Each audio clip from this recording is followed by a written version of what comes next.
The San Fernando Cathedral is located in the center of downtown San Antonio, facing the city's main plaza. It's the seat of the Archbishop of San Antonio and the oldest church in the state of Texas. Built in 1731, it was named after Ferdinand III. In 1836, the church played a role in the Battle of the Alamo. Santa Anna hoisted a flag there with the words "No Quarter" while initiating his siege of the Alamo. In its early days, parishioners and priests were buried within the walls of the church, which was common practice at the time. Restorations over the years have resulted in restless spirits. The wall where many of these priests were buried has been painted over hundreds of times because as the paint washes away, the faces of the dead peer through. Many visitors of the church and people passing by spot orbs and full-bodied apparitions from many different eras walking the grounds, some even taking seats at Sunday Mass. The ghost of a white stallion has been spotted multiple times in and around the cathedral. The horse was said to be a spirit of an animal sacrificed in a peace treaty between native tribes. People also report the ghost of monks walking the grounds and ghostly figures darting around. The most infamous ghost of the cathedral is the spirit of a tall man in a long black coat who seems to stalk visitors from a distance, only to disappear when spotted. I'm Jesse Wilkins, and this is Hometown Ghost Stories, San Antonio, Texas.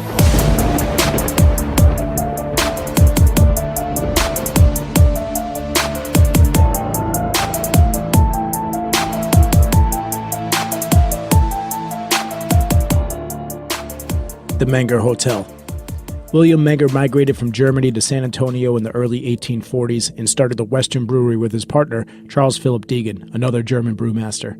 The Western Brewery was the first of its kind in Texas, and by 1878 it became the most successful in the state. Menger bought out Naylor's Brewery in 1868, which was his largest competitor, earning him the nickname the Beer King. Menger married a woman by the name of Mary Gunther, who owned the boarding house next to the brewery. Menger and Mary would eventually expand the boarding house into the Menger Hotel. Built in 1859, the Menger Hotel was the largest in San Antonio at the time. Designed by architect John M. Fries, it was a two-story stone-cut structure with classical details. Menger continued to operate the brewery and even had a cellar built in the hotel, with a tunnel connecting the hotel to his brewery, where he would take guests back and forth for beer tastings. The 50-room hotel was expanded to 90 guest rooms. But the Civil War would cause a decline in business, and Menger was forced to shut the hotel down. They would reopen the hotel for the sick and wounded from battle for the rest of the war, turning the hotel into a makeshift hospital. Many soldiers died inside the hotel. Menger passed away in March of 1871, and the cause of death is still unknown. Mary continued to operate the hotel and the brewery after his death, and the business thrived after the war. She sold the hotel in 1881.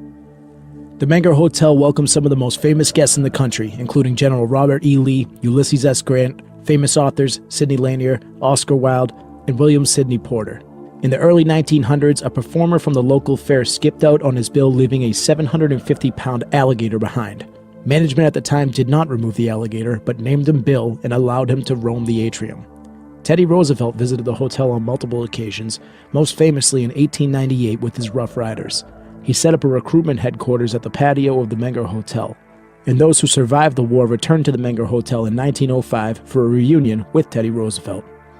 Teddy Roosevelt's ghost might be the most famous spirit rumored to haunt the Menger Hotel. Staff report seeing a man at the bar after closing for the night. His translucent figure stands over the bar like a statue and never moves. There was one employee on his first week of the job. He was closing down the bar for a night. When wrapping up for the evening, he heard a distinct sound behind him. Turning around, he spotted a man standing at the bar. The ghostly figure was staring directly at him. The employee panicked and ran to the doors to leave. When he reached the doors, he realized he'd been locked inside. When another employee heard the banging on the doors and the screams for help, he unlocked the door, and the man came barreling through terrified. The employee quit and never returned to the bar area. A woman by the name of Sally White was one of the hotel's most beloved staff members, and she loved her job, and guests loved her. She was a chambermaid and one of the hotel's finest employees. Her husband, Harry Wheeler, was a very jealous man, and he did not like the attention that his wife was receiving at the job.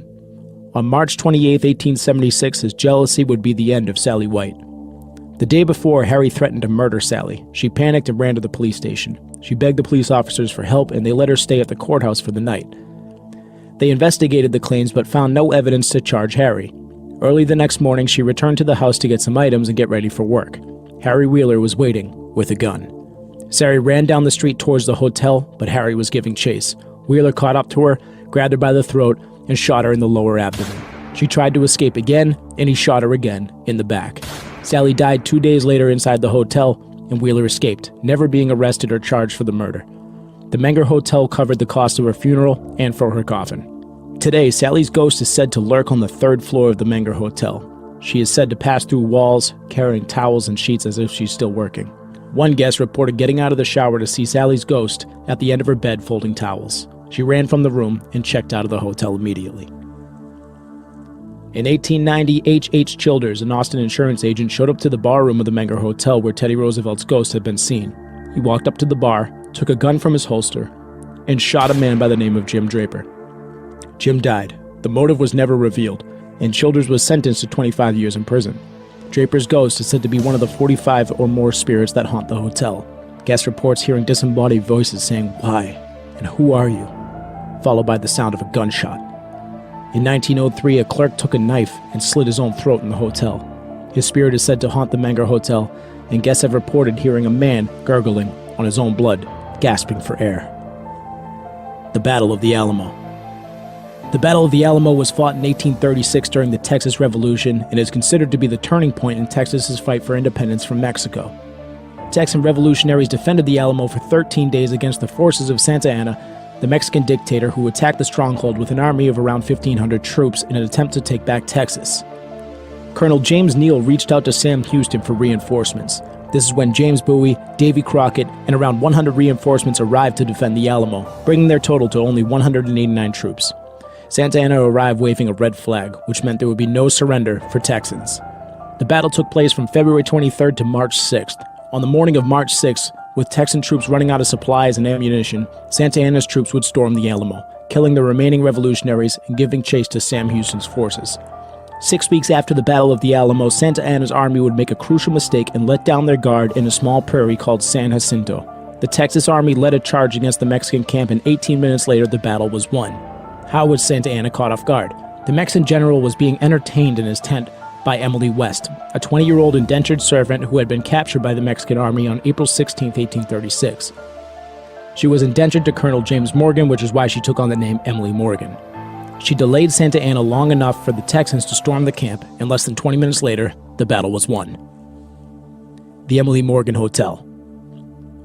Built in 1924 on the original location of the Alamo's Long Barracks, the building was originally constructed as a medical arts building with family doctors' offices, dentists, surgical floors, emergency rooms, and a psych unit. The building also had a morgue and a crematorium. The facility employed over 100 medical professionals ranging from dentists to surgeons. In 1976, the hospital closed and it was turned into an office building until it was eventually sold and transformed into a hotel in 1984, going through a large-scale renovation and reopening as the Emily Morgan Hotel.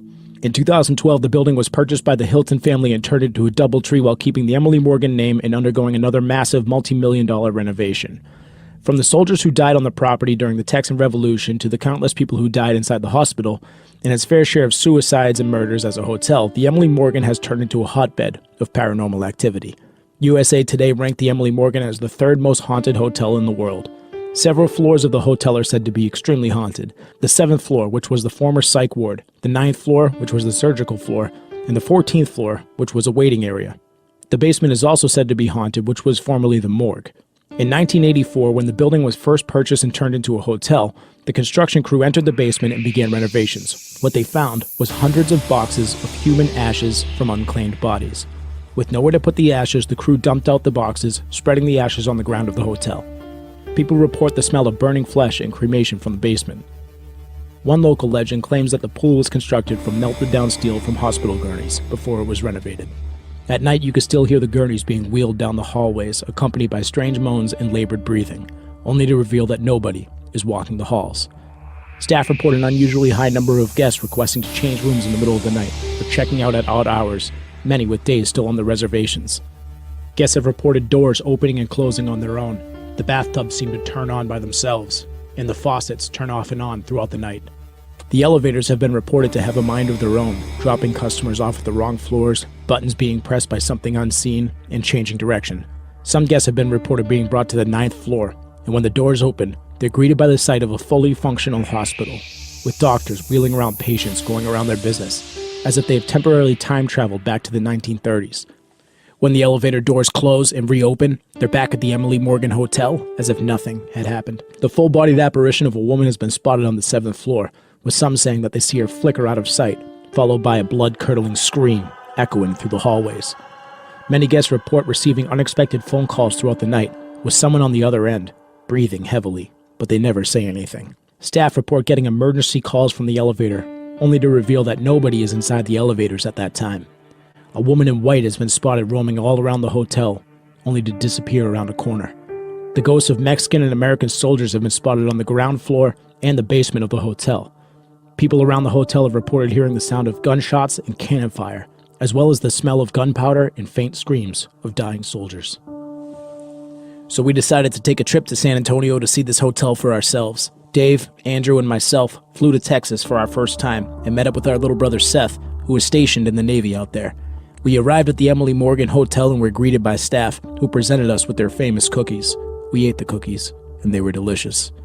We asked the man behind the counter to place us on the most haunted floor in the hotel, in the most haunted room, and he enthusiastically informed us that the 7th floor, the former psych ward, was the place to be if we wanted to see some ghosts. We booked 3 nights on the 7th floor and proceeded into the haunted elevator. The elevator didn't drop us off into the 1930s hospital, but seemed to operate just fine. We arrived on the 7th floor. The doors opened, and we checked into the room. The hotel wasn't particularly busy at the time, and we seemed to be the only ones on the 7th floor for the first night, which added to the already eerie feeling inside the hotel.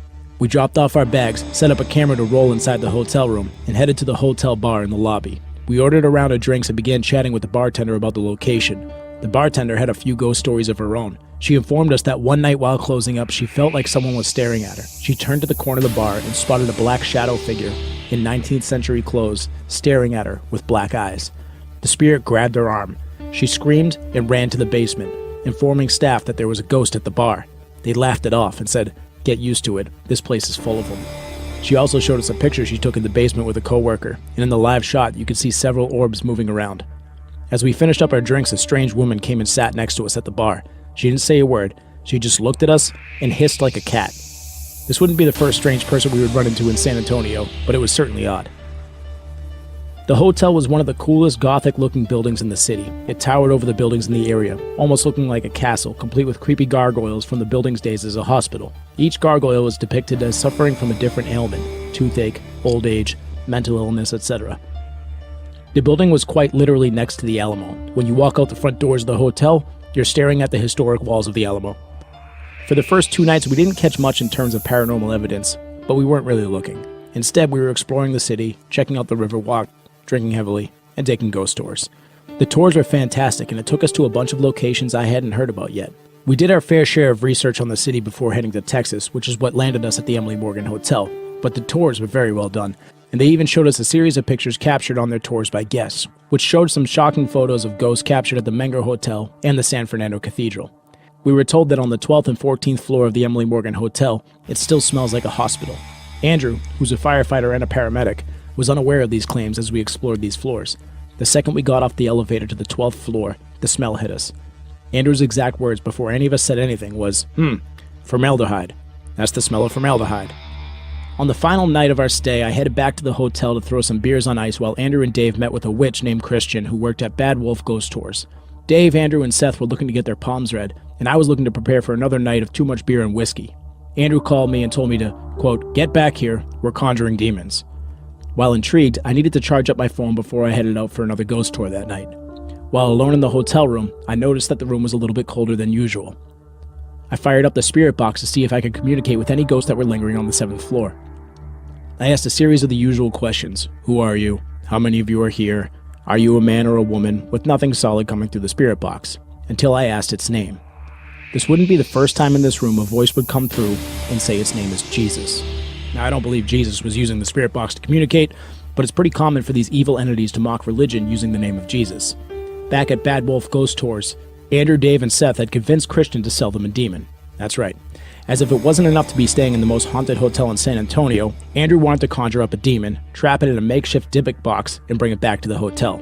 Christian was awesome, and he took these things very seriously. He warned Andrew of the risks he was taking by trapping this entity inside of a box and bringing it around. Worst case scenario, if Andrew were to open the box, he could die. Best case scenario, it just haunts him forever. Not exactly a win-win, but Andrew was all in. Christian sent us on a bit of a side quest before he could trap the demon in a box for us. For one, we needed a box. We also needed a black candle, which was harder to find than we anticipated. We found a shop down the street which happened to sell some pretty creepy hand-carved items, including a box which looked like the only purpose it could ever serve would be to hold something evil inside and never be opened under any circumstances. It was perfect. We bought the box, finally found an overpriced black candle, and returned with our side quest items in tow. Christian sat us around a table. We held hands and performed his black magic seance to conjure a Kikimora poltergeist and trap it inside the box forever. We settled on a poltergeist instead of a demon, for Andrew's sake. Christian informed us that this poltergeist would get more aggressive over time. It could move things in the house, make noises, or get people around the box sick. While we were all a little bit skeptical on the legitimacy of the process, in the off chance that it was legit, we'd rather Andrew didn't perish miserably because he messed around with black magic and got himself a demon. Christian sealed the box with wax from the candle and wrapped the box in black yarn across the creepy face on top of the box, blindfolding the horrifying carved head forever. We took the creepy box back to the hotel, and that's when paranormal activity in the room went from casual to extreme. We started with some spirit box sessions, and once again the same voice came through, telling us that his name was Jesus. It also kept going back to the same phrase over and over. It was saying, the box, and I'm here. We asked how many spirits were in the room. It said 5, and then it said 6. The energy in the room changed. It felt heavy. The room felt stuffy despite the AC being on. And then, the lights. We had asked it to show itself, and for the first time in the 3 days that we were there, the lamp next to the bed began to flicker. We pointed the cameras at it and tried it again. Andrew told the ghost to, quote, give us a sign. Give us a sign. And the lights went nuts. They started flickering more than they had before, and we got it all on tape. We tried to debunk it by shaking the table, wiggling the wire, slamming on the table, and even jumping up and down on the floor. And nothing could make it flicker again. One of the more shocking pieces of evidence we caught was something that Christian warned us about just hours before. He told us that we would hear the Kikimora knocking from inside the box, and it did just that. 2 clear knocks came from the box, and they were loud. That night I couldn't sleep. I'd doze off and wake up every 10 minutes in a cold sweat. I could feel myself getting sicker and sicker as the night progressed. And all I could think about was that box sitting in the middle of the floor of our hotel room. At one point I got up shivering uncontrollably to a point where everyone woke up and wondered what the hell was wrong with me. I could barely speak, my teeth were chattering so bad. I could have just been getting sick. It could have been ironic timing, but this was one of the things that Christian had warned us about. Dave also woke up the next morning with a brutal cough. And with a flight to catch in a few hours, it was time to figure out what to do with the box. As we recapped the events of the night before, we had to decide whether it was a good idea to take the box on a plane home. We decided to mail it back to ourselves just in case. After all, we didn't want some TSA agent opening the box and dooming Andrew. So was it the spirits of the Emily Morgan Hotel that were responding to us the night before? Or was it the box? It could have been both. But the activity in the room was definitely different that final night. We were getting hits on the EMF detector throughout the evening, while on previous nights, it didn't budge. Multiple EVPs and intelligent responses on the spirit box, paired with the lights flickering and the temperature changes in the room, also us all getting sick after, we could certainly say that the 7th floor of the Emily Morgan Hotel did not disappoint. I'm Jesse Wilkins, and this is Hometown Ghost Stories, the Emily Morgan Hotel, San Antonio, Texas.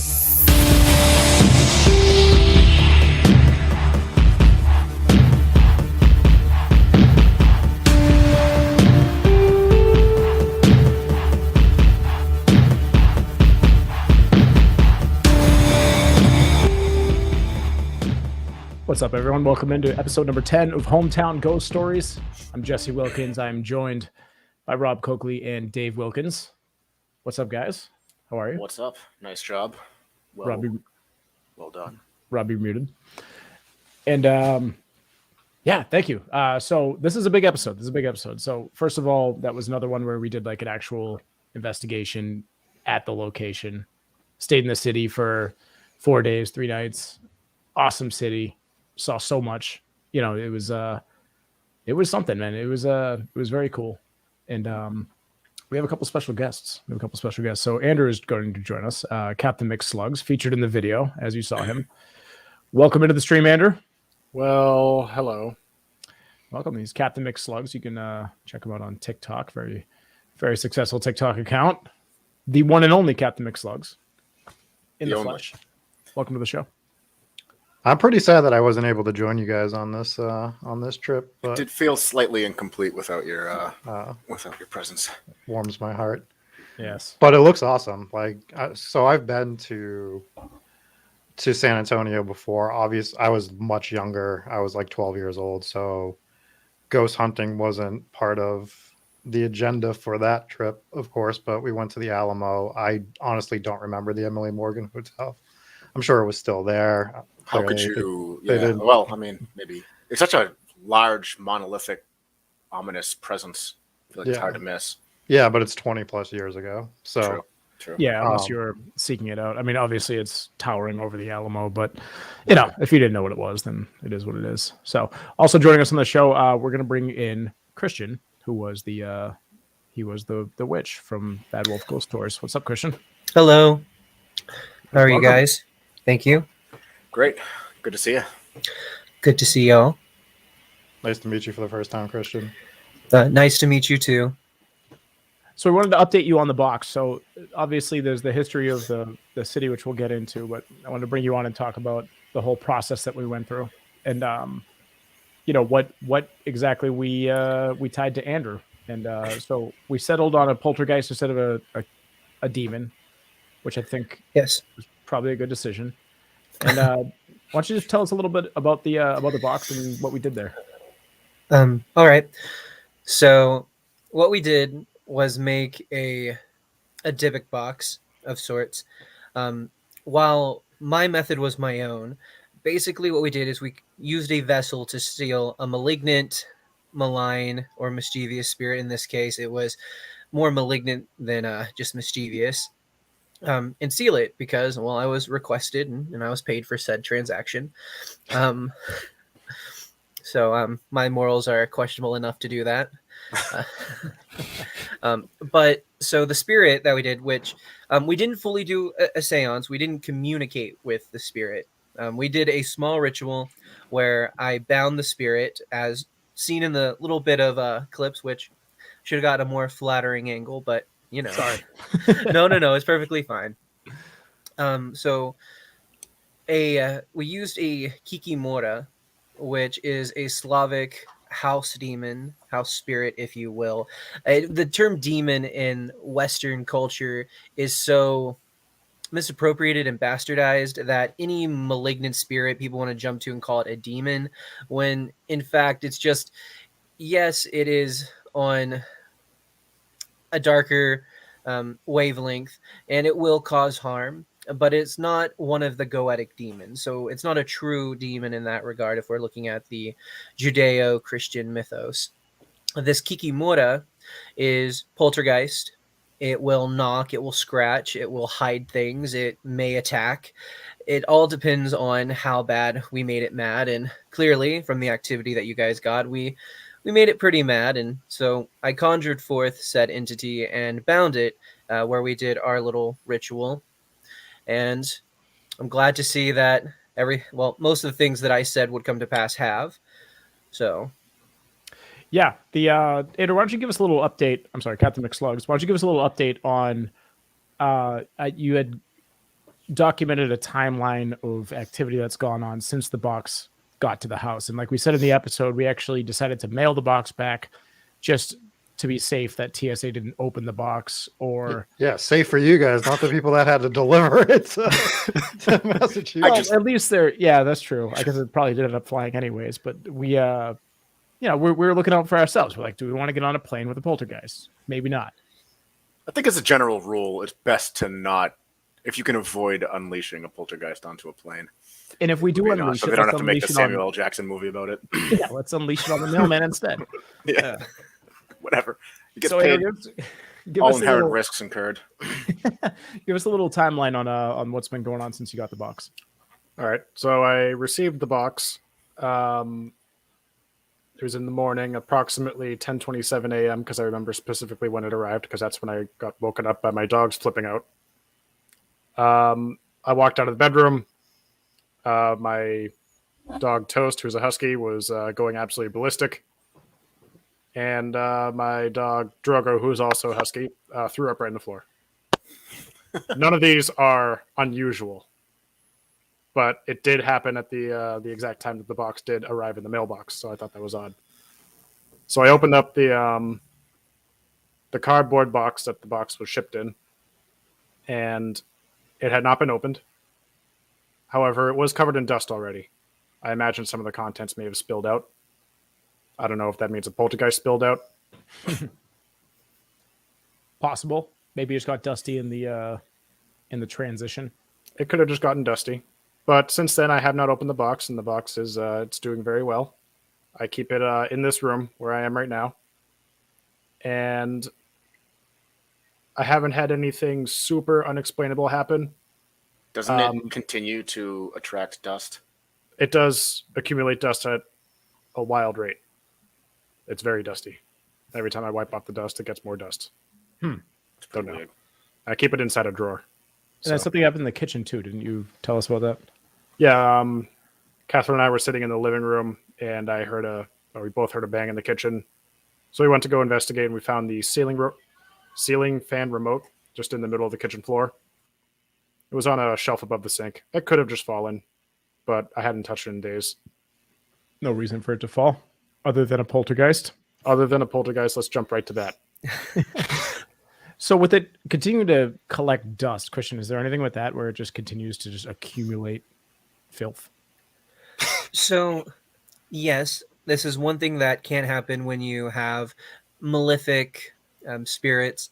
With the original Dibbuk box, the famous one that's been, passed around, many different people have it. It always seems to be filthy, no matter how many times you try to clean it. Whether there'll be flies, insects, always attracted to it, it'll get cluttered around it.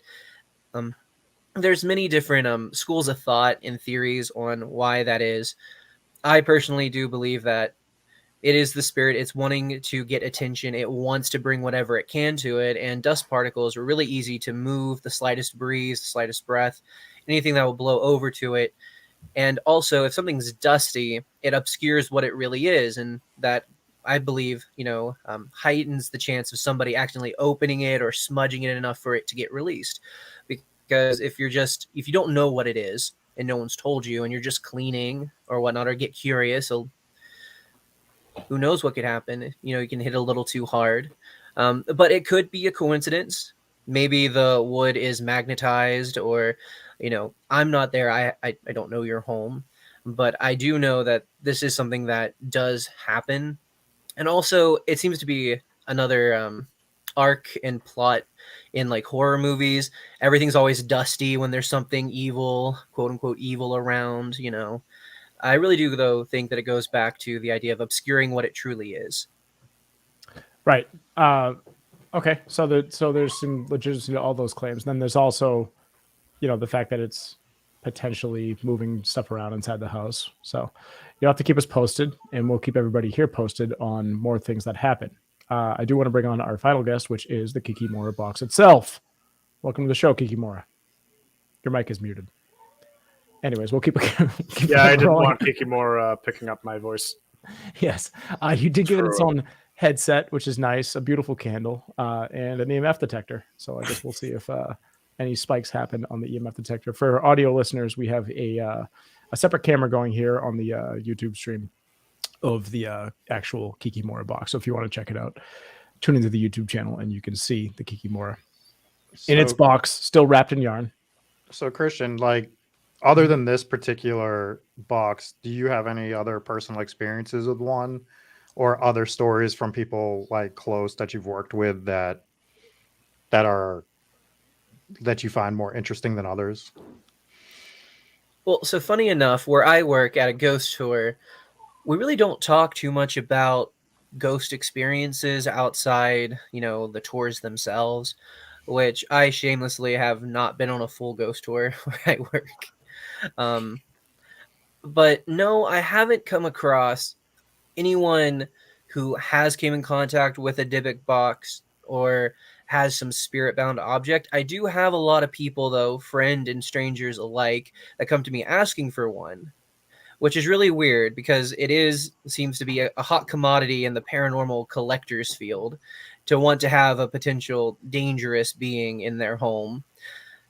So I can't say so much to others having Dibbuk boxes. I can, though, speak to being called out when I was in Wyoming, going to people's homes to cleanse and deal with spirits from the odd Ouija board to people practicing, more so dabbling rather than practicing and opening doors that they couldn't close.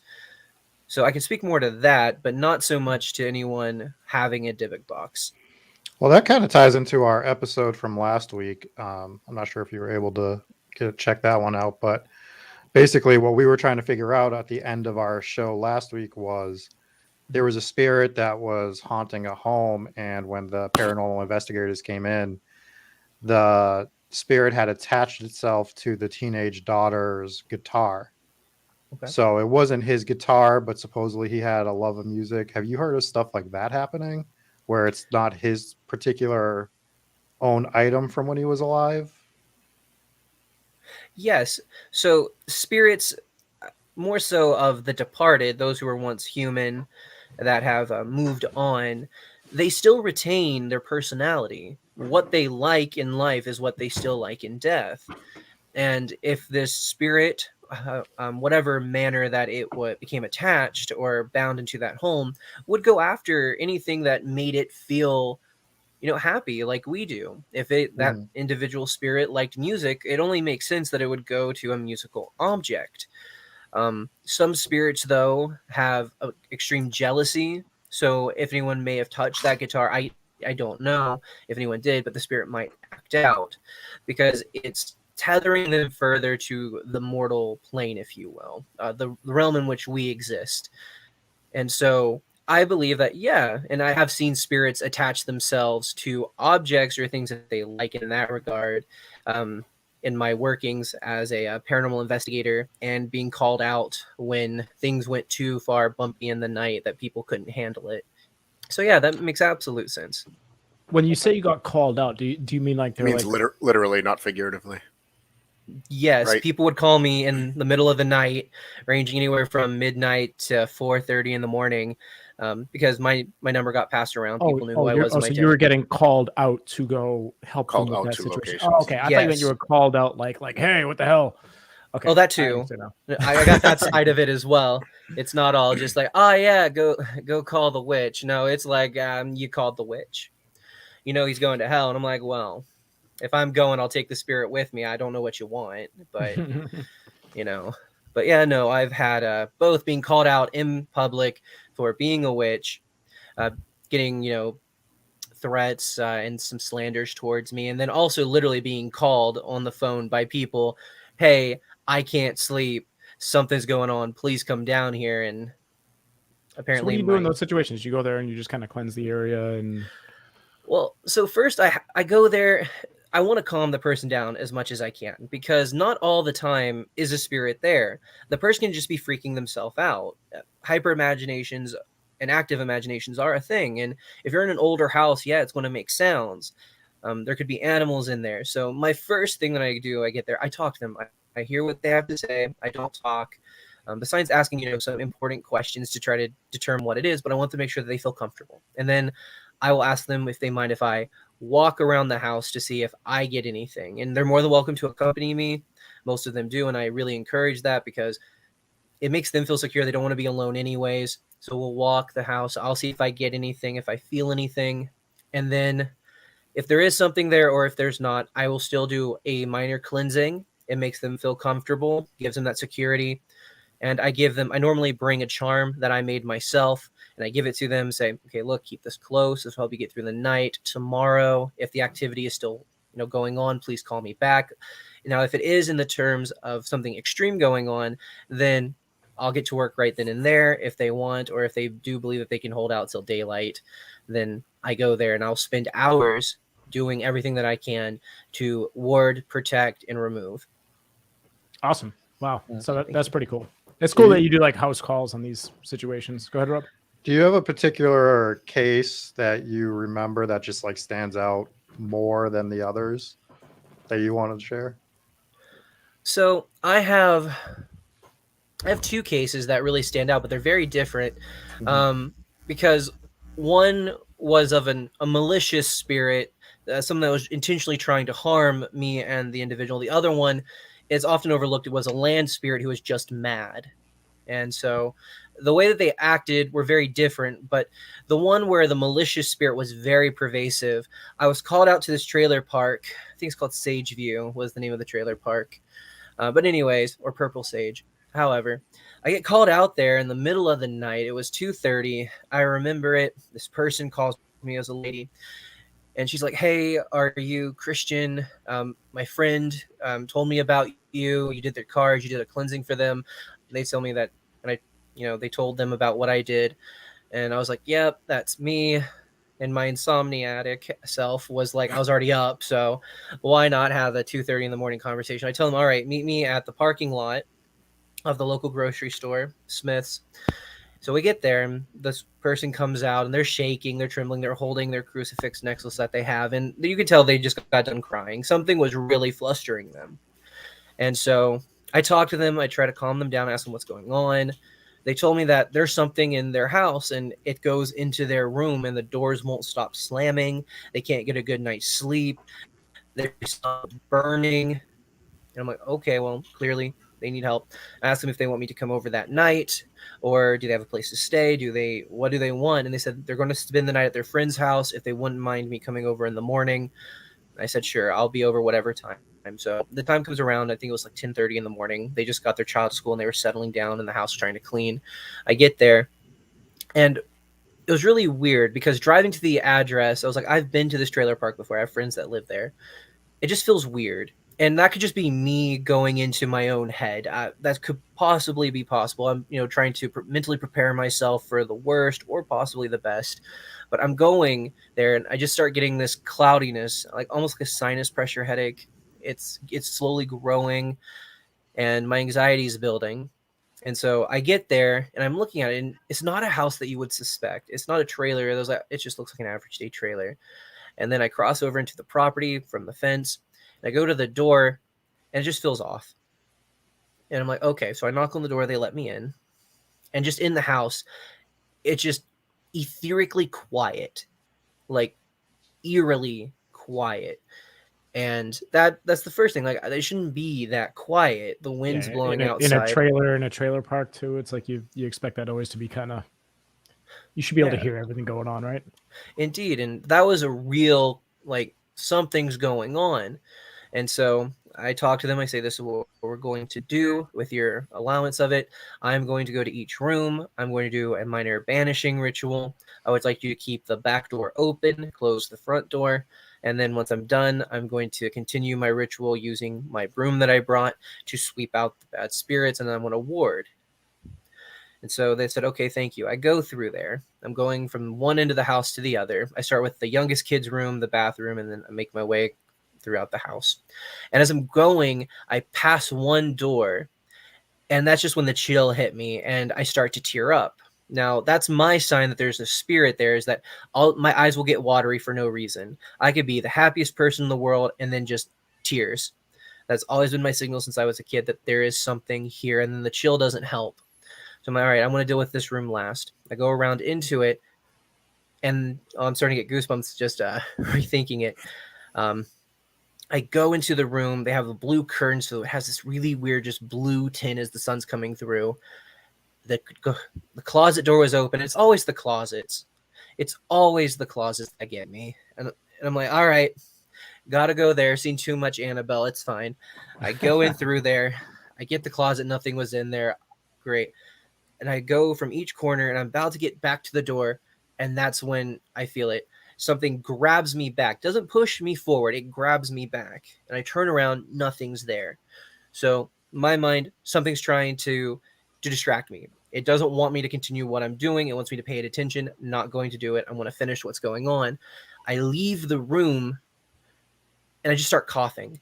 Like, worst cough possible. And I wasn't using sage or mugwort at this time. I was going through with a bell. There should be nothing there that could irritate my throat. And it was all like right here in my larynx, where my Adam's apple is, even just itchy, burning. I'm like, fine, I'm going to complete it. I go outside. Wasn't Corona. This was before that. So we're good on that case. I finish doing that.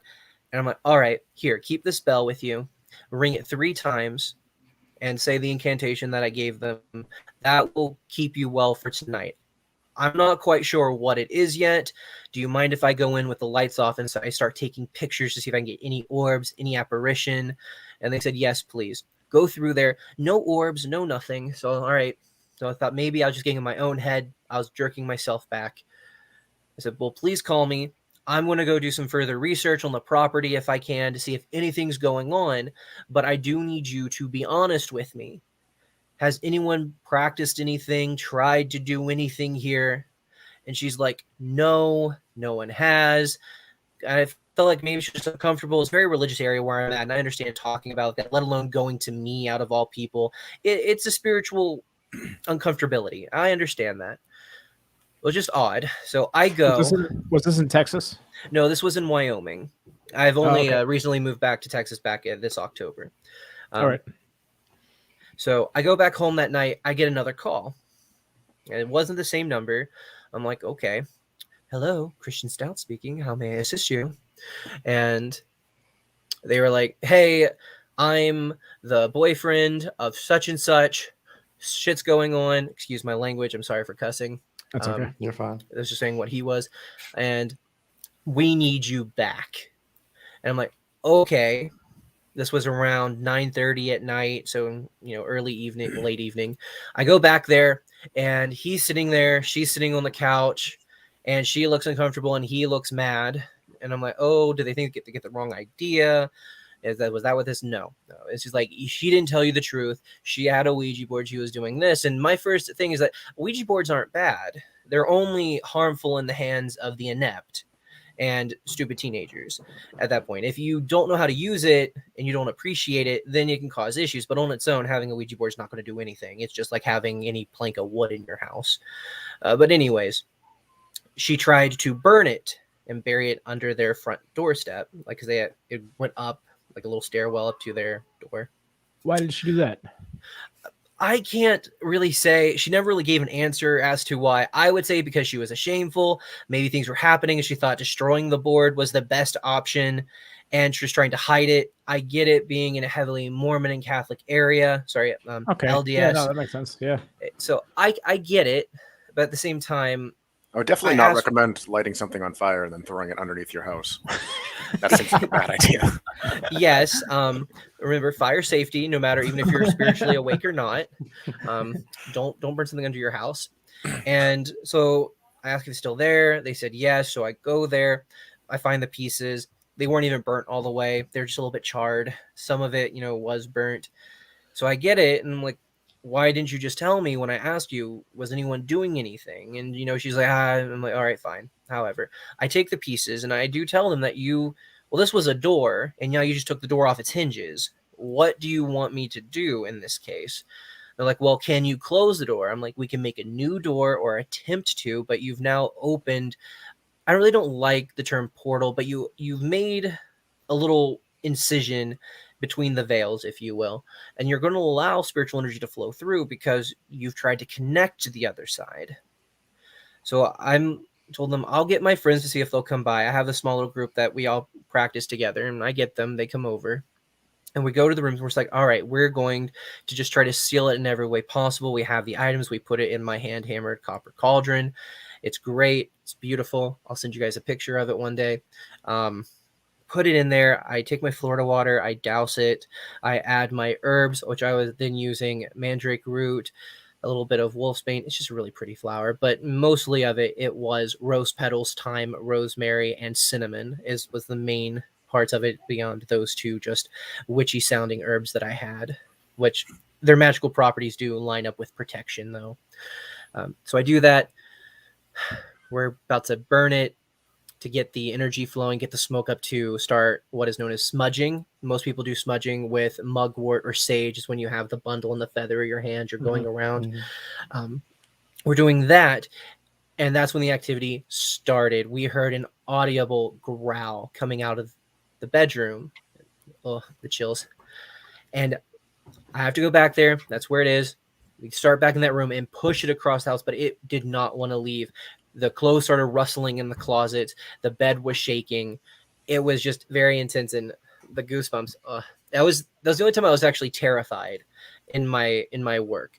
Just I don't do well with closets to begin with. They're just small, compact, dark, and I go in there. I'm trying to get it out. I go into it. I have the smoke going, and then it's gone. The room becomes quiet. The growling stopped. We go back. I'm starting to do the rest of it, and the last was the bathroom. I go to open it, and that is when the back of the toilet seat was flung. There was 2 other people at the event that can confirm this. It was the only time I ever had something thrown at me that was so heavy. Normally, it's like things being knocked over at me, but that was the back of the toilet. The lid for the tank. Yes. Yeah, so like The lid of the tank wow. That is was heavy. flung at me. And that is heavy. Like a solid 7 to 10 pounds. It was terrifying. It was the only time that I thought my life could possibly be in peril, because if it could lift that up, let alone just no pulling back, if that is what it was unnerving to the point. But we do the cleansing on it. The starts dying down, and we go over to where they tried to bury the remains of the Ouija board. And I take the little bit that I have left from the powder from what has been burned, sprinkle over it. I try to seal it back up, and I do place a little ward totem that I made. I hand carved earlier that day. It was like a god's eye, if you will, of it. Put it in there, but I do tell them that there's nothing else I can do here. I can't fully close that door that you opened. If I had the Ouija board itself, I could then, tether that door to it. And as long as you don't mess with it, we can do like what the Warrens did with Annabelle and put it behind a glass box and say, do not touch. Right. Like there's this misunderstanding a lot of people have with magic that I can just work miracles. This ain't Harry Potter. I can't do that as much as I wish I could. So that was the most terrifying. Mm-hmm. Were there any like drops in temperature or like weird smells? So besides, that's just the coughing is what got me. There was no weird smells, but it was just quiet. The dead quiet is what got me. The shift in it, though, the house was already naturally a cool house. The ambient temperature, I know they kept their house around 65 as it was during the summers when I was there. So I can't say that there was that. No, that has happened in other places I've been to with that. But this one, the house was already cold. But it was that unnatural quiet. It was so unsettling. Yeah. Especially that is what got me. Like a motorhome too, where it's definitely walls of paper thin, and that's crazy.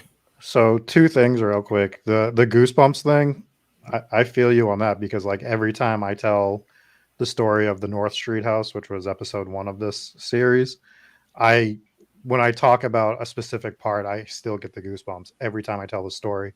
And I've probably told that story 20 times, and I get that every time because I just remember that feeling. Mm-hmm. The other thing, as you were telling your story, I don't know if anyone else caught this. The 2 parts where you talked about the activity, the paranormal activity, the EMF reader next to the Kikimora spiked. I was seeing that flashing. Did you see that? I didn't even catch that. Yeah, both times you talked about the paranormal activity is when that it hasn't done anything else since. But when you talked about those 2 things, it spiked. I was going to point that out, that it has been spiking, and it's weird that and you bring it up, Rob, that it's spiking at those times where you're talking about that. I don't know if that has anything to do with it, but like still. The Kikimora is wearing headphones at this exact moment, so maybe it is listening. It could be. The headphones are. I'm going to say they're not probably hooked up, I would imagine. 0% chance. When you were telling, so when you showed up to the location, you said you brought a broom into. Yes. So is that a? I've never heard of that ritual before. So, I'm not Wicca, and I'm what's called a traditional witch. We're old school, if you will. Our practices are heavily individualistic and based on tradition. I'm the founder of my own tradition, but brooms are a very powerful tool. In Wicca and modern magic, it's referred to as a besom, and you're not supposed to touch the floor with it. It's highly ceremonial, and even in traditional witchcraft, we have that, but I'm a practical person. I want to sweep with it spiritually and physically. The bristles are going to touch the ground. I'm just saying, very folk magic to have it. Brooms are a very magical tool to have. If it knocks over from a standing position, an uninvited guest is going to appear. Anytime my broom is knocked over, that saying has always came true. Brooms can be used as a staff when invoking. It's great for banishing and sweeping in. It is just a very powerful tool. It's a common household item as well. And of course, the iconic witch with a broom motif goes with it. That's what I was going to ask. It was, you call a witch to your house for help. If they're not showing up with a broom, they're not. Are they even a witch? I'm sending you away. Right. But are you showing up on the broom? That's the question. Yeah. Also transportation. I mean, that would be the one thing that if I could fly on a broom, I wouldn't. I'm terrified of heights, or I'd just be hovering like 6 inches off the ground at all times. Yeah, like the hovering cars from Star Wars. Yeah. Like I would never go beyond it. I'm like, no. And we've seen from the video and myself that poor broom would break. So you work at the ghost tours. Obviously, you do yes. palm readings at the building. You've made it clear that you don't do the tours. You also haven't gone on the tours, but that's okay. No, I tried to go on the tours once. It did not work. Really? Yes. So, just to check on the legitimacy of, I did my homework on the video. Do you know about the locations? Because I do want to get a little bit into San Antonio. Do you know about the locations? Do the things that we were talking about kind of check out? Do you know? So yes. So outside of my job, I am working on my anthropology degree, and history is part of anthropology. So yes, I do know about the Alamo. I did live in San Antonio for around 8 years, from middle school to high school. Funny enough, I never noticed the Emily Morgan Hotel either, and I've been to the Alamo 3 times before I moved back down. So do not feel bad if you do not recall it. I do not recall it. But I wasn't prevalent enough to me. I was living on Fort Sam Houston at the time, so I normally stayed on base. But yes, so the Alamo, very bloody history. Even there are still unaccounted for bodies that could be buried anywhere in the vicinity up to 2 miles around the Alamo. Bodies can still be found during certain excavations. One of the haunted hotels actually is opening back up. It should have opened back up. They said around Christmas time this year, was the Crockett Hotel. They closed down due to COVID. They should be opening back up at the end of this year, beginning of next year. That's a very haunted location, and also it has the Order of the Weird Fellows or the Society of the Odd Fellows, something like that. There was a secret society that was there. But the Emily Morgan Hotel itself, great neo-Gothic architecture. The gargoyles are great. Yes, from everything that I know about the history, yes. There's also 2 ley lines, I believe, that run adjacent, and one runs through the Alamo itself, and you can do dowsing to find them. I'm pretty sure there's a few maps that have ley lines on them, and for those who don't know what ley lines are, they're natural veins and like strings of energy that run under the Earth's surface, kind of like a telecular current of a spiritual and energy in that regard. So yeah, we discussed that a couple of weeks ago on the Bel Air House. the episode, the Bel Air House. How that whole street was kind of haunted because it was on a ley line. So we do know about that. So you mentioned the Crockett Hotel. We saw the Crockett Hotel when we were on your side quest searching for a black candle, and we searched. We tried to. That was the hotel we were originally trying to book and couldn't, and that must be why, because it was closed. Right. Yeah. So we noticed that, and then the other one. And so I full on, we blew it not going to the Menger bar, the bar inside the Menger Hotel. I had no idea about it until like we did the ghost tour, and then they took us to the Menger Hotel, and I was like, oh, this is a cool hotel. It's got some cool history, and the stories that they told us about it were really cool. And I think, man, like there's supposed to be like, I've heard accounts of like 30 ghosts all the way up to like 45 plus. And I think that one must rival the Emily Morgan to be which one is more haunted. Now, I'm not disappointed with our stay. I think the Emily Morgan was awesome. But going back and just going over the history of the Menger Hotel, like if we go back to San Antonio, that's where I want to stay. No way. If we go back to San Antonio, we are absolutely staying at the Holiday Inn, which we didn't talk about. That used to be a prison. Yeah. Where they buried all the bodies, where there's now a swimming pool. That is the one. And we got some footage there. That one is cool. Christian, if you were to pick a haunted hotel, knowing what you know about San Antonio, where would you go? Oh, I'm gonna get now. I got to be the spokesperson for San Antonio Haunted. That's right. So I like the Black Swan Inn. I'm not sure if you can still rent rooms there. It's another haunted location. Also, the witches of San Antonio meet there. You can find the Brujas, the witches doing their dances, every 3 months there. That one I heard is really, really lovely. I've only been there on the grounds once. It's more Americana Gothica, though. Don't ask me to define that because that's just the words that came to my mind. Yeah, no, I've heard of the Black Swan, and that one, like all the ghost shows, like they've gone there multiple times. That's why I kind of avoid it because I was like, all right, let me well, skip what the ghost all right. hunting shows have done. Then But I would say tell the me- Crockett Hotel would honestly be the one that I would want to stay in because it has a history of killing its staff. The hotel itself, not the people working there. I don't know if you guys know the history, but it used to have a murderous elevator that has killed 2 women, 2 maids, the same exact way a few years apart from each other. A murderous what? elevator. Elevator. Oh, Jesus. Which also you can get sightings of masked and robed men out in the courtyard of the Alamo because the Crockett Hotel sits right behind the Alamo. There have been histories of seeing shadowy figures, soldiers from both Santa Ana's and the Texas Revolutionaries as well. So I would say the Crockett Hotel, if you can go there, I believe that would be the best. But at the same time, though, I wouldn't want to go there if I wanted to find a haunting. Sure, these places are haunted, but as basically a retired ghost hunter, if you will, more so I was the cleanup crew, if anything. So spirit janitor was my job. I don't know, phantasmal custodian, whichever you want to call Nice. it. That was my merch. job. You should get some merch made. We're with this. we're getting business Yeah. cards with those on it. The Ghostodian. Ghost, there it is. Yeah, there you go. Please send me one if you do. But I would want to go out away from the city proper, out around where it's a little bit more wooded. I would like to, like, San Antonio is a large city. You can find wooded parks. But spiritual activity will mostly be found, in my perspective, around the waterways. So follow the rivers. That's where the blood flowed. That's where the bodies dammed it up. Look there. Look into where the trees are old because they remember. They have rings from that time. Majority of those trees in San Antonio remember those battles. Some of them still live to this very day.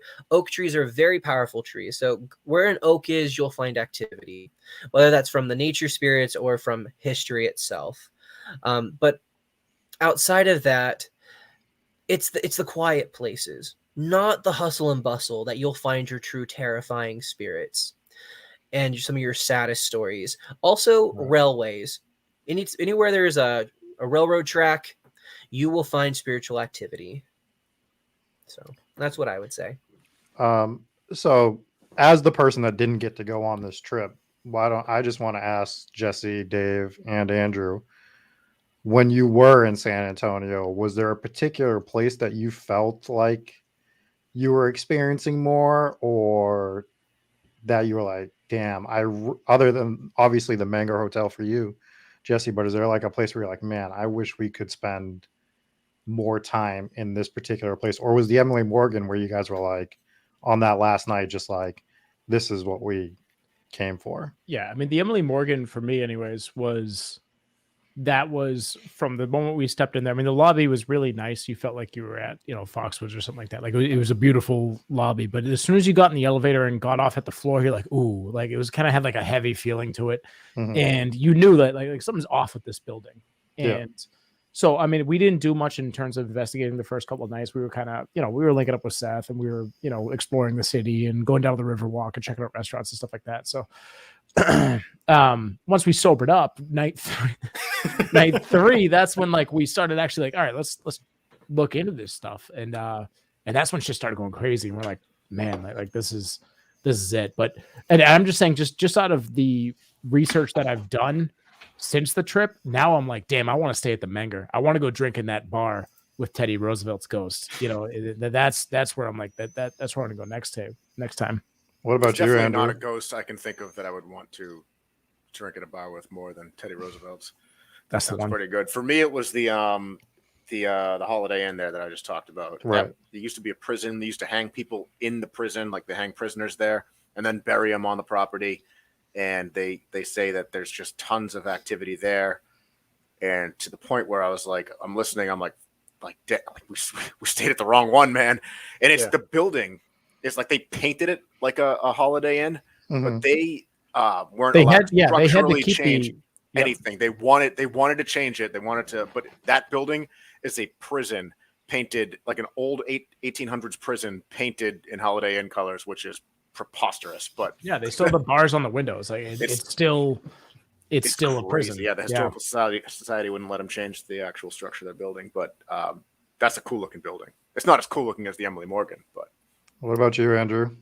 My vote would be the Holiday Inn. I want to stay at the hotel where the staff has to sign waivers to work there.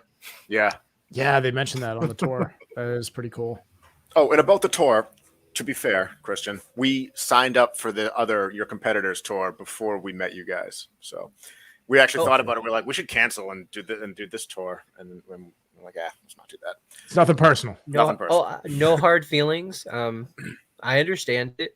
I'm just happy that you guys happened to come into the shop and I was able to read as much of y'all as I could. And I'm glad that you guys came back. Very rare do, somebody comes in like, hey, I want a demon. What you got? And then let alone for them to return to like, we got what you asked. Now take our money. There he is. Every single person we tell this story to is like, what the fuck is wrong with you? Yeah, what's funny is that like the wife knows the story. Like I got home, told her the story. I was like, oh yeah, we got a poltergeist in a box, mail it home. She's like, oh cool, whatever. Then like last night we watched the episode, which obviously you guys just saw. And she's watching like the whole like seance thing. And she's like, what the fuck? She's like, I didn't know you guys did all this. Like, what is wrong with you? We're just trying to see if this stuff is real. To be fair, we're like, oh, this is cool. We're gonna buy a ghost in a box. This is fun. This is exactly what we should be doing is buying ghosts in boxes. Then we get there and we start doing the ritual, and I'm like, as soon as the tarot cards came up, I'm so mad I wasn't there for this. I was like, oh boy, this exact same thing for me. I thought like, oh, I'll get a ghost in the box, and you're gonna turn around and be like, oh, here's a ghost in the box. yeah. We'll get one off the shelf next to the Skittles. Right. If only, but yep, I've got that deck with me. Nice. There it is. Very nice. So we have Christian's contact info, right? We do. Y'all should, yeah. Because maybe when we do a Wyoming episode, we can touch base with Christian and get that other story. Tie that in. Yeah. And just please, Salem too. We're doing a Salem episode soon. So Christian hates Salem. No, What? I love Salem because I was born on the anniversary of the first witch to be put to death in Salem, Bridget Bishop. Her death day is my birthday. So I've always attributed that to so it's your fault. So you're the bomb. So it's all your fault. Yeah. I'm sorry. So I love Salem, but I don't like Salem culture when it comes to witchdom, if you will, witchery, especially in the modern perspective. But if you do go to Salem, if you guys are Massachusettsites, I don't know what people from Massachusetts are called. So assholes. Not that. Definitely go to any of Lori Cabot's shop. She's the official witch of Salem. She's been at her craft for a very long time. Just be very careful for the mainstream witch shops. They'll try to overcharge you. Their spells are very, I don't want to say they don't happen. I don't want to say they don't put intent into it. I know that they do. But at the same time, though, when you're in such a market, you can't give all of yourself all of the time, especially when we've gotten big. We mentioned this, I think, on the last episode, but we've gotten our fair share of bullshit from Salem. Like, like palm readings that just get everything wrong. Or like the palm reading that literally got everything wrong for me. I think Christian, I mean, to be fair, like I completely agree with you, Christian. I think you can kind of, I know you don't want to like throw anyone under the bus, but I think you can kind of like when you're walking by a shop, you kind of know what you're looking at when you see it. And to your point, well, we've gotten into this too, is where, some of these locations, they make it more, I don't know, just they oversell it. They oversell it, like with like, the branding and everything like that, and they overdo it. Like we had mentioned multiple times, we went to the house where The Conjuring was filmed. Nope. And No. We Nope. went to the We went to the actual house Conjuring where- house. the sorry, actual Conjuring the house. actual house where it was based off of, and they just put Annabelle dolls everywhere, and they have like a fake Annabelle case that you had mentioned earlier, Christian, with like a fake. It's just like, Yeah. you don't need to Ouija do boards that. alone It are just- doesn't need it. It Yeah. felt doesn't like because need you it. pull in and you're just like, the house is ominous, and it's like, oof, shivers down the spine, and then you walk in and you feel like you're walking into a gift shop. Yeah. It's just Yeah, not. and one of the rules on the waivers that you sign is like you cannot bring Ouija boards and you cannot conjure anything. And then you walk in and they got a fucking Ouija board blanket draped over the couch. You're like, oh, but I can't bring one. And I got one, but that was Maybe that like you was- can't bring it because we already got enough. yeah, but We that have was too many also Ouija from, boards. in fairness, that was through the people that we booked through. The owners are okay with Ouija boards there. Okay. So that I'll give them that, but like, yeah, I mean, that place didn't need to be dressed up. That place is ominous. It's scary on its own account, and to add stuff takes away. And we're going to talk about that, I think, next week. So Next week, yeah. Awesome. Can I ask a question to you guys that did come down to San Antonio? Please do. wow, offended. Well, no, I was gonna ask you yours on your own. I want to get this into a two-parter to get perspective. Sure. Hang on, let me just remove Rob from the entire stream. Real quick. No, All right, sorry, go ahead. So my question was, when you guys went in to Bad Wolf Ghost Tours and Reading Room, what were you expecting from booking readings, let alone anything? What was your like first thought, and then what was your thought when you left after I did the readings? So for me, because I am the resident skeptic, I thought when I walked into Bad Wolf Ghost Tours to get we walked in for the palm reading. That's why, because we like to get wherever. If you're advertising palm readings, I'm getting my palm read because I like to gauge how legitimate or how bullshit I think the people are that are doing it, just because it's fun for me. So I went in fully expecting Salem, which my experience with Salem palm readings is always a joke. And I went in and we met you, and you did your thing with us. And I didn't get a bullshit feeling from you. We liked you off the bat and thought you did a really good job with it, to the point where we came back later that night and talked about, buying ghosts, and then came back again the next day. So like if I thought you sucked, there's 0% chance I would have done that. So we were impressed. I think you guys have a really good. I like your store. We poked around in there for a long time. The people that work there are all really cool. So that is my honest opinion. Andrew, did you get your palm read? Honest feedback. I did. What is your feedback? I think that was my first time ever getting my palm read, and I would consider it a positive experience. I don't quite remember the specifics because we almost immediately started talking about buying ghosts in boxes, and then that's where my head was. Yep. Fair. A little bit more on that. I've been saying ever since that trip, we are the world's worst ghost hunters, so bad that we had to literally buy a ghost. Could bring it back to the most haunted hotel in the city. Yes. I didn't get my palm read, so I can't really read into it, but I did like the shop. Some of the footage in the video was actually from the shop with those little pictures that you have of the ghosts that are in You town. probably noticed that. I did. I noticed the pumpkins at first, the little ceramic white pumpkins. I'm like, hey, we have those in our store. And then I looked over, I'm like, that's the store. Oh, that's why. So, Yeah. so I was like, oh, I know those. It was perfect because I couldn't find a picture of Emily Morgan online. And then I found yours. So I was like, aha, you have one. I'm going to take a video. So, Yes. credit to Bad Wolf Ghost Tours for some of the footage inside that video. Thank you. So, And Go my ahead. question was for King Coakley. Rob's fine, but yes. Hello, Mr. Rob. So what is, when you go past a palm reader or card reader or psychic, I don't like that term myself, but it's thrown around.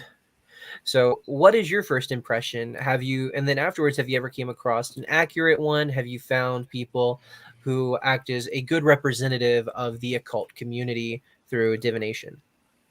So in terms of the palm reading, a lot of the stuff that I've seen is through the main streets of Salem. And I think it goes back to what we were just talking about with like the Annabelle dolls and stuff. where it's a little too dressed up. I will say that there is a shop in downtown Salem that I have not personally gotten a palm reading from, but walking past it has a different vibe. So I think that would be a more positive experience. Sweet. And I do. Which one's that? We always go to the same spot in Salem.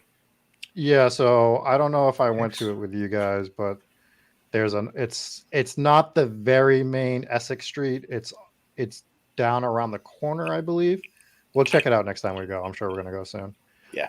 I wish I had the name because it's, that would make things easier. But so like I do want to check that one out. I also think the problem for myself is I think we go in September or October, right? So have you been to Salem in September, October, specifically October? Myself? Yes. No, I've never been. I want to go to Salem. I want to try to go this June for my birthday. Yeah. So hit us up. We'll meet you out there. Yeah, all right, 100%. will do. We're 40 minutes from there. Yeah. Awesome. So We've so all I invited asked- ourselves to your birthday party. We definitely just Snazzy. invited ourselves. to 100%. the birthday. Yeah, we're in. So I'll I take the bring cake. it up because Thanks. I think when you go to Salem in October, it's awesome. Let me just start by saying that because it fully embraces the culture. It doesn't hide from it. It leans into it, but I also think it leans into it a tad too much some. So I think they're bringing in a lot more palm readers and people that maybe don't have the experience, just from what I've seen, where like maybe if you go in June, like you're saying, the people that are there are a little more Yeah, they're not just overstaffed. they're just not absolutely- overstaffed trying to pump these absolutely things attest to out. that because when we went down there in We July. went in July, We went yeah. twice in July. Mhm. Different Julys, and we had a way better experience, more of an authentic feel.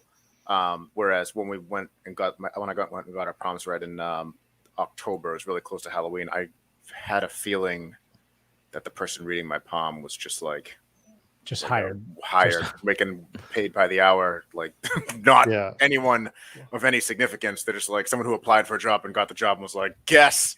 Yeah, they're just trying to They had, pump. like really vague things, Yeah, and it feels like they're trying to pump volume out then, whereas which is exactly what I think they were doing. You have whereas a dad. another time they might just be more authentic and giving you the time that's needed. I'm not sure what that time. I don't do it, so like I'm sure there's some time that you need to. Definitely. Yeah, so I hope that answers the question a little. It does, Better. and I would agree. Commercialism has really bastardized and bombarded the niche-y, witchy, kitschy, paranormal, occult communities. But spells sell, I suppose, as they say. Mhm. That it does. And I do hang out with a girl who does a lot of stuff in the witch sector, I guess, but she's not doing palm reading. She's not doing other stuff. She goes and does like full moon ceremonies and stuff. I'm not sure. I'm not overly familiar with it, but That's very ceremonial, and nothing against it. People do that. That's a very new age practice, Yeah. which I'm not using that term as slanderous or anything. That's just that really started to rise with the advent of Wicca and the occult communities, and many people do full moon ceremonies. I believe it's called calling the moon is what they do. Very, very interesting ceremony. If you ever get the chance or invited, I would definitely say go and take it. It's a beautiful thing to be part of. I can't speak for her and her the sect that she does with it, but I know if you ever get the chance and she invites you, Oh, it'd be she well worth did. it. I was supposed to go to this last. She wanted me to go to the last one, but it was on a Sunday, and as everyone knows, Rob does nothing on Sundays during football season. So It's true. Very true. Very Gotcha. true. yeah, So that's San Antonio. I want to thank you, Christian, for joining us on the show and bringing you. your expertise. You were very helpful, and we're going to keep you posted on the progress of the Kikimora box and what happens with it. And Andrew All will right. keep us. Andrew has been documenting the process, so I have. So far, it's been quite enjoyable, I must say. Oh, good. I'm glad. Yes. Just don't make it mad. go back and watch the episode during the part that he's talking about his experiences at the trailer park in Wyoming and watched the EMF reader next to the Kikimora. Yeah, we'll have to highlight that because it did hit a few times. So we'll keep you documented on that. Christian, I want to thank you again for joining the show. And thank you guys for having me. If you do come up see to you Salem in June, if you want to invite us, we'll be there. So you let us know. Definitely. Thank you guys. Have a great night and have a happy new year. All right, New Year. appreciate it. So that was the San Antonio episode, and with our special guest Christian from San Antonio. Anything else you guys want to touch on the episode? I just thought it was really cool, man.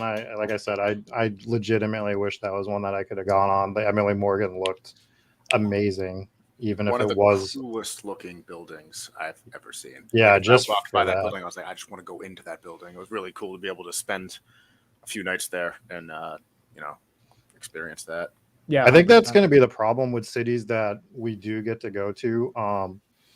It's just going to be so much that we're going to want to do that we can't get to, right? Like, because you just can't stay at every hotel, Yeah, or, true. Yeah, there's so every many. haunted house. I was reading I'm glad- Go ahead, Sorry. Andrew. No, I'm you- glad we chose Emily Morgan because if we got like the Menger Hotel or the Holiday Inn, we would be walking Yeah. around Salem. We would see the Emily Morgan from everywhere, and we're like, "Why didn't we do that?" That's the Yeah, one. I know. And we heard it was haunted. What's wrong with us? Right? Although the Holiday Inn is the Holiday. Are we going to call the episode the Holiday Inn? It's like I think our gameplay. That If building we was go really- back and if you're dead really set cool on going to the Holiday Inn, I think we stay at the Menger Hotel and we do one night at the Holiday Inn because it is still the Holiday Inn Express. I We have know. higher standards than that. We Okay. do have higher standards, So but we'll go it's there for a night. We'll do our it's also investigation. probably the cheapest one. Yeah, that was what they told us on the ghost tour. So, yeah, that's San Antonio. This was a bit of a longer episode, but we had a lot That's to go fine. through. So No, it's like Um, Joe Rogan length episode here. it No, was, yeah. It's not that long. No, it's not 3 hours yet. It's not 3 days. An entire 3-day episode. So next week is the Conjuring House. Andrew, if you're free, we'll bring you back on for the Conjuring House episode because you were there as well. You gotta talk less next time though. Yeah. Yeah, I really need you to shut the fuck up next time. I can That's do that. okay. All right, cool. All right, very good. So, yeah, I think that'll do it. So next week is the Conjuring, and then we'll keep going from there. We got Rob's 2-part episode from Illinois. Illinois. Isn't that right? All right, cool. All right, well, thank you guys for tuning in, and we will catch you next week. We'll be back on Tuesday of next week or Monday. We'll see, but we'll keep you guys posted. Follow us on Twitter for updates on that. Gentlemen, have a good night. See you. Later.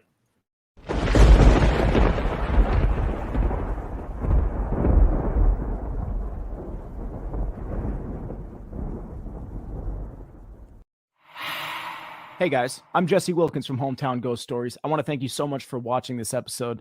If you enjoyed it, make sure you hit subscribe, hit the notification bell so you can see when we go live again. Also, if you're interested, please consider becoming a supporter on Patreon. The link is in the description below. Lots of cool perks. You can get your name in the credits, customized videos, join us on the live stream. Lots of cool stuff there. So head on over to Patreon, check out Hometown Ghost Stories. Make sure to follow us on Twitter, Twitch, Facebook. All the links are available below. And we'll see you guys next time for another episode of Hometown Ghost Stories.